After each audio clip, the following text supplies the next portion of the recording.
Christopher de Freitas nonetheless considered himself to be a decent person, and a brilliant musician, although not all would agree.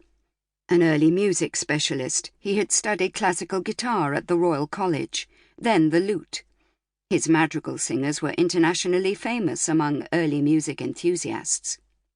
Nancy had met him when he came to the Royal Northern College of Music, where she was studying piano, to give a lute masterclass.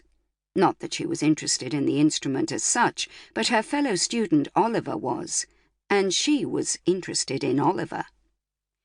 But he was quickly forgotten, as Nancy became mesmerized by Christopher's penetratingly blue eyes, which lighted frequently on her as if he had singled her out for special attention, his mastery of the instrument, his fluent exposition of Renaissance music and madrigal forms. By the end of the 2 hours, she was hypnotized. Afterwards, she had gone up to thank him. He had given her his card. "If you're ever in London, look me up. I have a concert at the Cadogan Hall in June. I can get you tickets if you like." It was posed as a question, although she felt he assumed she would like.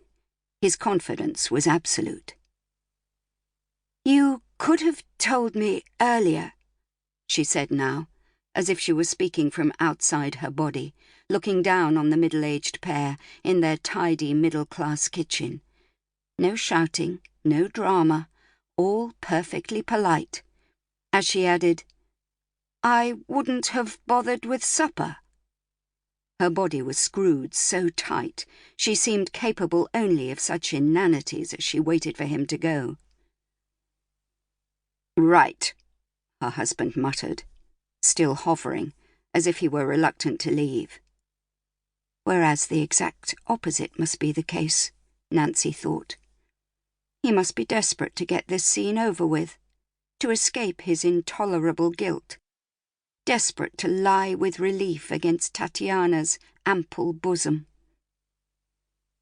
That was the last word spoken in their 34-year marriage. Better than a note on the kitchen table, Nancy wondered, after 3/4 of a bottle of Rioja on an empty stomach, gazing at the vegetables still sitting forlornly on the worktop, like her, rejected, deemed not fit for purpose. Numb with shock, she didn't cry. And after the whole bottle of wine and a couple of large shots of Christopher's Glenfiddich, she realized through the drunken haze that she'd known for some time, like a painful bruise she couldn't touch, what was going on between her husband and Tatiana Liepa. Chapter 1. 4 years later. "What the hell are you supposed to wear for a line dancing evening in a Brighton pub?"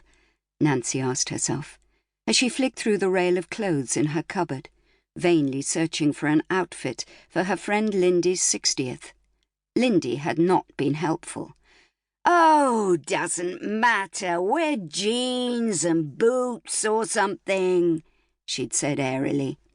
But Nancy's jeans were M&S jeggings, not even distant cousins to authentic Levi's. Her black boots better suited to a day's work in a building society office than stomping the boards to a Dolly Parton song.